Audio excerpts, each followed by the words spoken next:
We are now joined by the winner of today's Teenage Mutant Ninja Turtles 400, Martin Truex Jr., who also now advances to the round of 12 in the chase for the NASCAR Sprint Cup. Martin, why don't you just talk about that right there, advancing to the next round? Well, we did what we came here to do, so that always feels good when you accomplish your goals. And we had a good weekend here with our Furniture Row Toyota. Worked really hard on the car throughout practice, on race runs, and tried some new stuff this weekend, and really felt like throughout the weekend we were getting the car feeling really good for the race trim. So it was a good weekend for us. Really today was a great day for us on the racetrack. We had to overcome some adversity, obviously, and that was tough. But really proud of our team for everybody sticking together, everybody keeping their heads down, and never quit until it was over. And today was obviously a big win for us, but just excited for everybody. I mean, this is what we came here to do, and it was cool to be able to put it out there and make it happen. All right, we'll now open up to questions for Martin. Please raise your hand. We'll get a mic to you. We'll start with Jeff Jordan up here in the front. You crazy. Jeff Gluck from USA Today. Martin, you've now won as many races this year as you did in your previous career combined. Yep. Obviously, you've still had bad luck this year at times, but does this finally feel like the year where everything is coming together in how you want it to be? Well, without a doubt, it's the best team I've ever had. I think it's the best position I've ever been in. I really feel like we have what it takes to win this championship. I felt like we had the same thing last year, but we didn't have the race cars. We didn't have the speed we have now, and that's really taken us to another level. So, there's been a few years where I should have won multiple races, but I've never been in a position where I feel like we can go anywhere and win. And right now, I feel like any racetrack, any weekend, anywhere in the country, we can win. And it's just so much fun to go to the racetrack and have that feeling and have that much confidence in your team and what you're doing, and having that much confidence in yourself as a driver is the ultimate goal. And so it feels so good. I'm so proud of everyone and thankful. And we've got 2 weeks now to just try to keep the momentum going. We have no pressure on us. Hopefully, we'll be able to get a couple more trophies and then get ready for round 2. Jordan Bianchi, SBNation.com. Martin, you had some trouble today, some bad luck there with the front tire. It's kind of your season and went away. When you had that issue, were you able to kind of draw on the previous experiences this year to overcome that, or what was the mindset there? The mindset was, all right, this isn't good. This is bad. I really wish this didn't happen, but it did. And how are we going to overcome it? I mean, that's all you can do in that point in time is say, okay, where are we at? Where's the leader? What do I need to do? Cole kept me updated on where the leader was, who was the first car lap down, where I had to get to, and just kept pushing, just kept my head down and kept digging, and eventually got back on the lead lap. And then it was. And then the challenge was, okay, how are we going to get up through traffic? It wasn't easy to pass out there, but our car was really good in the long runs, and that's where we were able to make time. And so it was trying to be patient on the short runs, on the restarts, try to keep my tires under me and wait for those guys to start fading, and then make my move. And that's what I did all day long, and it worked out. Martin, over here, Tim Cronin, Joliet Herald News. Was it a plan to automatically go for tires with the stop at the end, and once the restart happens, is it automatically you go to the high side? Good question. When the caution came out, Cole said, now what do we do? And I said, we just ran a long way. We get tires. So, I mean, obviously that was the right idea, the right call, because everybody took tires except for, 3 guys. And, they were sitting ducks. So, getting 4 tires was a great call. The pit crew had a great stop at the end, which we really needed. Getting that 4th position on the outside, I think, was the key to winning. Making the move to the outside was just what I was presented with. That was the only move I could make, and fortunately we were able to make it work. We'll go to Bob, and then over to Kenny, and then Tom. Bob Pockris, ESPN. I'm curious what this win means in the sense of the fact that if you'd finished second, I assume you still would have felt like, hey, you're great speed, great chase contender. So what does this win mean kind of in the big picture? Well, I think that really all it means is that we're guaranteed to make the second round, and the next 2 weeks we don't have to worry about flat tires or somebody running into us and wrecking us. getting caught by a caution when you're pitting, things like that. I mean, we don't have to worry about the things that we can't control. And that's what gives you the most anxiety in these situations when you're in the chase and you have three-round eliminations. So we don't have to deal with that for 2 weeks, and all we have to focus on is going to the racetrack and trying to continue to do a great job and win some more races. So that's our goal right now. We'll go to Kenny, Tom, and then Nick. Kenny Bruce with NASCAR.com. Martin, Barney called you a pure athlete, and he also said that you drove for a little bit less this year than you probably could have, and you did it because you wanted to be there. Can you kind of address that? Well, it's not something I normally talk about, but since he brought it up, Barney's put a lot into his race team over the years, obviously, and seeing Furniture Row in that race car each and every year, that means that's Barney's race car, and Barney's the one funding it. So, he had to change some things, in the way he was running his race team, and he asked me, if I would kind of not take the hit, but be the one that took a little bit of a hit for the team to make sure we could keep the competition up and make sure we could continue to get the things we needed to be competitive and win races and hopefully go after a championship. So, there was other opportunities that were out there, but I believe that this is the best team I've ever had. This is my best opportunity to win races, and we've proven that. And it's my best opportunity, and really, only my second opportunity since last year to go after a championship, and that's something I wasn't willing to get rid of or throw away. So, made the commitment to Barney that we were going to do it, and we were going to work together and make it work for everybody. We'll go to Tom and then Nick. Thanks, Sam. Hey, Martin, Tom Jensen, FoxSports.com. Congratulations. Thank you. You seem to have a year with like incredible highs and lows, even in the same races. You have the tire go bad today. You have the caution come out of nowhere. You win. How do you handle the sort of the emotional ups and downs, especially now that the playoffs are here? Well, I can tell you I've had a lot of practice at it, and it hasn't just been this season. It's been honestly my whole entire racing career. I mean, I can tell you, back when I ran Busch North cars, out of my dad's shop, and it was, 3 of us working in the shop, that I dealt with some crazy things happening. So I've had a lot of practice at it. I think that, my approach to it really changed 2 years ago when Sherry, got diagnosed with cancer and had to go through all those things. My approach to how I dealt with those things changed, and I think made me a better driver. But I think at the end of the day, I've been through a lot. I think the only way to get through those type of things is to have experience with it and kind of learn how to deal with it and understand that, hey, this isn't the end of the world, and we can overcome it. So that's what we did today, and that's what you have to do. I mean, what is the alternative? So that's what we did, and glad we were able to make it all work today. We'll go to Nick and then Jerry. Nick DeGroot, Motorsport.com. Martin, can you go back to the incident with Kevin Harvick and tell me what led up to that and why you thought it was intentional? Well, nothing led up to it. I mean, we hadn't been around each other all day, really.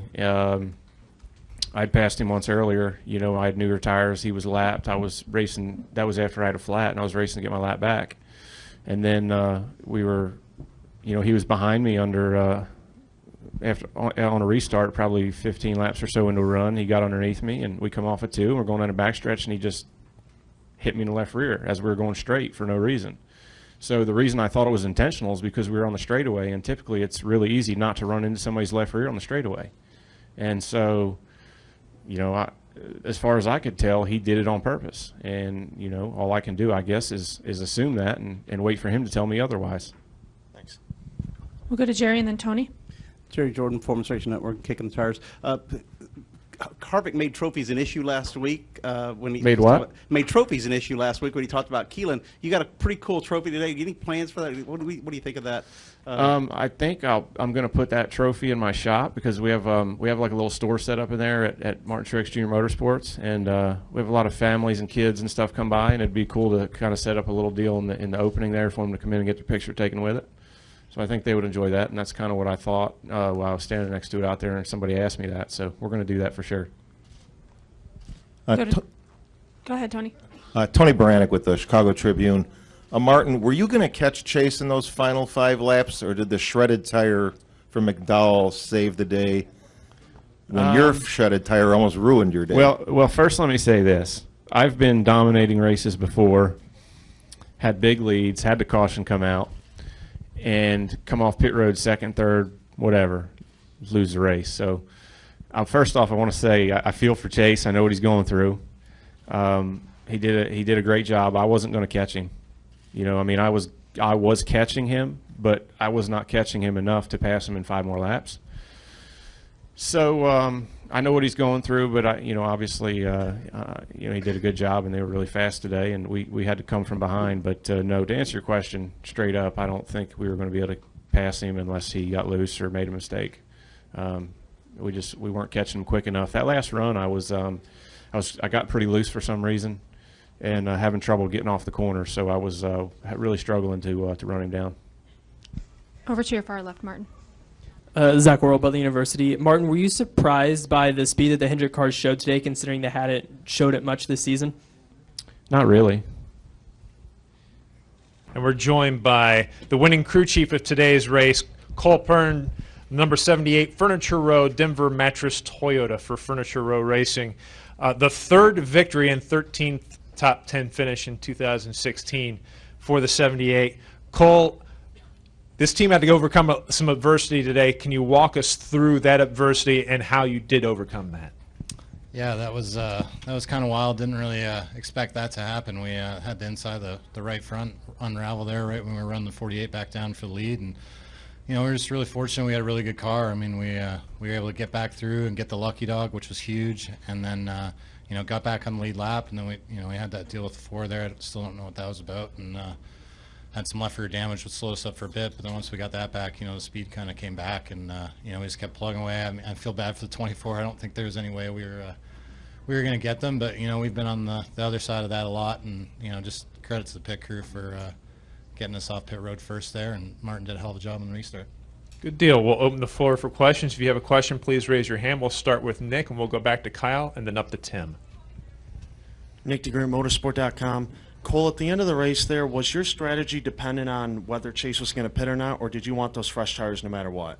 I think we wanted the fresh tires, no matter what. We talked for a while about doing the opposite, but I think with the amount of laps everyone had on the tires, it was going to be the right call, and it's just nice having faith in your pit crew and faith in them to hit it on the right time, and that makes those decisions so much easier.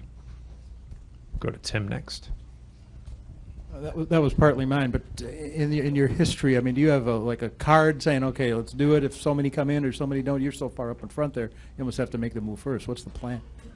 Yeah, I mean, you talk about all those scenarios. Obviously it's harder more in the as it gets down, there's less laps. If there's 10 laps to go or something like that, and you get 20 laps on the tires, it's a lot easier call. But I think as much fall off as we were seeing today, it definitely it made it easier to come and get tires. Additional questions for Cole here in the deadline room. We'll go to Kenny. Kenny Bruce with NASCAR.com. Cole, the early tire issue that you guys had you seen anything before that, or did you guys see anything after that? Because there were a lot of long green flag runs, it seemed like. Yeah, I don't know. We never, all through practice or anything like that, we felt like we were pretty conservative and, not really worried about being over cambered. And I know we were higher on air pressure than some others, so I don't think it was anything that related. It just came unraveled on the, on that dual zone tread on the inside. The harder compound came off it. So I guess they saw a couple other tires that came down and told us that, in a certain sequence number that had issue. And unfortunately, we had one set of them on there near the end, that second to last run before we pitted with 2 to go. So I was pretty nervous at that point when they came down and told us to say, don't put these codes on if you don't have to. And we had them on the car at that point, so it was that was a little bit stressful. But luckily they were able to hold on. Additional questions for Cole? I do have one question, Cole. Now that you've locked yourself into the next round of the chase, how does that impact your strategy going forward as we head to New Hampshire and Dover the next 2 weeks? Oh, you still got to go plug away and have clean weeks. And if you're fortunate enough to get wins, you keep potential other people from getting in. So it's you still got to go and race hard for sure. And it's hard to turn it off and on in the sport. So we'll definitely keep plugging away. But it's such a it's such a swing event. So that caution doesn't come out. We run second. We got to be stressed pretty hard the next 2 weeks. And now we get breathe a little bit easier. And and I think the second round really bodes really well for us. We got strong tracks in that round. So hopefully we can prepare for that and be in good shape when they come. And we're joined by team owner Barney Visser of the number 78 Furniture Row Denver Mattress Toyota. Barney, glad you can join us for one of these. That's good to have you here. Was there any doubt that you were going to attend today's race, or? Well, there was some doubt when I attended that we would win, but other than that, good deal. We're going to open the floor for questions. If you have a question for Mr. Visser, please raise your hand. We will get a wireless microphone to you. We'll start here in the middle with Bob. Bob Pockris, ESPN. You've been through some of these where you haven't won and you've kind of get your way through on points. How nice is it to have a win and kind of know you have a couple weeks to breathe easy? I guess that's probably a better question for the team. I don't think they're going to let up at all. They enjoy being in victory lane just a little bit too much, and they work too hard on the cars to back off at all in the next two races. And Martin enjoys running up front. He's pure athlete, and this is what he does it for. Go to your left to Kenny. Kenny Bruce with NASCAR.com. Barney, as your team has had to build up and get competitive to be able to run with these teams, do you feel like now that you're living a dream, you have to pinch yourself to believe that all this is happening? That's a pretty good question. Yeah, I do feel like I'm living a dream, but that's why we do it.